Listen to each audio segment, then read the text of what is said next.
जय महाराष्ट्र मित्रांनो, तुमचं रोहित बागर. तर मित्रांनो, मी आता आपल्या इथं सतोबाचं मंदिर आहे. तर तुम्हाला मी मागच्या वेळेला ना तेव्हा तुम्हाला मी दाखवलेलं आपलं सतोबाचं मंदिर.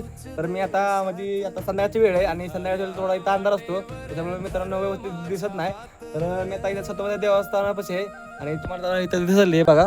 इथं आपल्या म्हणजे देवाचे इथं चरण आहेत, म्हणजे पायाचं आणि गोड्याचं मित्रांनो इथं आपल्याला आशीर्वाद भेटतोय. आणि त्याच्या वरच्या साईडला आहे ना, तिकडे तुम्हाला थोडी लाईट दिसत असेल.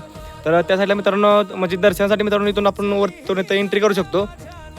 तर आपण आता वरती जाणार आहे, पण वरती जाण्याअगोदर मित्रांनो तिथं कसं आहे, तिथं सीन तिथं आपल्याला म्हणजे तिथं आपल्याला मोबाईल अलाउड नसल्यामुळे आपण तिथं काय व्हिडिओ काढू शकत नाही. म्हणून मित्रांनो मी इथं व्हिडिओ काढतोय. तर मला तुम्हाला सांगायचं एवढं झालं मित्रांनो, की आम्ही जेव्हा लहान होतो ना, तर म्हणजे आमची ही यात्रा म्हणजे मित्रांनो इथं यात्रेला आम्ही एवढं म्हणजे आमचा गगनात मावणारा आनंद इथं यात्रेत म्हणजे ही सतोबाची यात्रा. तर आमच्या गावचं मित्रांनो हे महत्त्वाचं देवस्थान आहे आणि ह्या देवस्थानामुळे आमच्या मित्रांनो गावची ओळख होती. आणि कसं आहे माहिती आहे का, मला सांगा आता तुम्ही आज जर मित्रांनो आपण हे करतोय म्हणजे आज मी आता व्हिडिओ काढतोय, तर व्हिडिओ काढायच्या अगोदर मित्रांनो मी इथं एवढं फिरलो नाही या ठिकाणात म्हणजे या देवाच्या. आणि हे देवाचं मित्रांनो ठिकाण हे आम्ही म्हणजे आम्हाला जसं कळतंय ना तेव्हापासून मित्रांनो हे ठिकाण आहे, हे सतोबाचं देवस्थान. तर हे सतोबा देवस्थान मित्रांनो आहे ना टाकेवाडी आणि तोंडली या दोन्हीच्या म्हणजे बरोबर मित्रांनो एक्झिट मध्ये म्हणजे आता माझ्या लेफ्ट साईडला ना तिकडे टाकेवाडी आहे, तिकडे माझ्या राईट साईडला तिकडे तोंडले म्हणजे आमचं गाव स्वतःचं. तर मित्रांनो आणि देवस्थानात तुम्ही इथं देवस्थान एवढं म्हणजे शांत असताना आता तुम्हाला माझ्या बाजूला फक्त असं म्हणजे असा पाखरांचा आवाज येत असेल आणि एवढं सुंदर असं ऐकायला पण भारी वाटतंय ना मला सांगा. आणि आपला देव आणि मित्रांनो हा देव नवसाला पावणारा देव लक्षात ठेवा.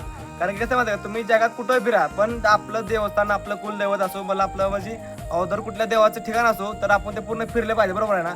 तर मला सांगा तुम्ही आता आपण टाकेवाडी तिथं आलोय देवस्थान सतोबाच्या. तर आणि मित्रांनो इथं आता माझे एवढे सगळे मित्र आहेत ना म्हणजे आम्ही सगळं पहिलं इथनं एवढं फिरलो ना असं भारी. आणि आमचं पहिलं एक मला सांगू एक गोष्ट गमतीची. तर आम्ही पहिलं इथं कसं असतं जत्रा मित्र असतात देवाचे. तर आपला एखादा मित्र भेटलाय, बरोबर आहे.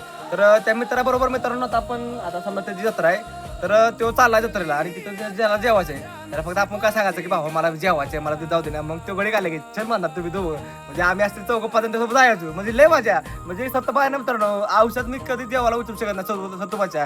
कारण की ह्या देवानं आपल्याला लय काय काय दिले. म्हणजे आता माझे मित्र पण इथं भरती करायचे तर देवाच्या आश्रमाला मित्रांनो ते पण भरती झालेत. आणि म्हणजे एक अभिमानास्पद म्हणजे मित्रांनो इथं जो पोरगा येतो ना तो मित्रांनो औषध काय ना काय करून जातो.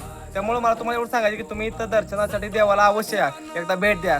तर तुम्हाला मी पुन्हा सांगतो हे देवस्थान आपल्या तोंडले गावाच्या एक्झिट म्हणजे आता आपण इकडं आपल्या साईडला लेफ्ट साईडला मलवडे आहे आणि इकडे मोगराळे आहे. तर मोगराळे मलवडीच्या मधले जे आमचं तोंडले गाव ना तर त्या तोंडले गावापासून मित्रांनो वाटतं एक 1.5 किलोमीटर पर्यंत असेल. तर तिथं एक देवस्थान आहे आणि तुम्ही तिथं या आणि तिथं मस्तपैकी देवा दर्शन घ्या. कारण की देव म्हणजे लय खतरनाक काम विषय असतो. तर मला पण तुम्ही नक्की सांगाल तुम्हाला व्हिडिओ कसा वाटते. आणि नवीन असेल तर आपल्या चॅनल सबस्क्राईब करा, नवीन असाल तर आपल्या भावाला फॉलो करा, लाईक करा. तर आता पुढच्या व्हिडिओमध्ये तर जय महाराष्ट्र मित्रांनो. तर चला आता.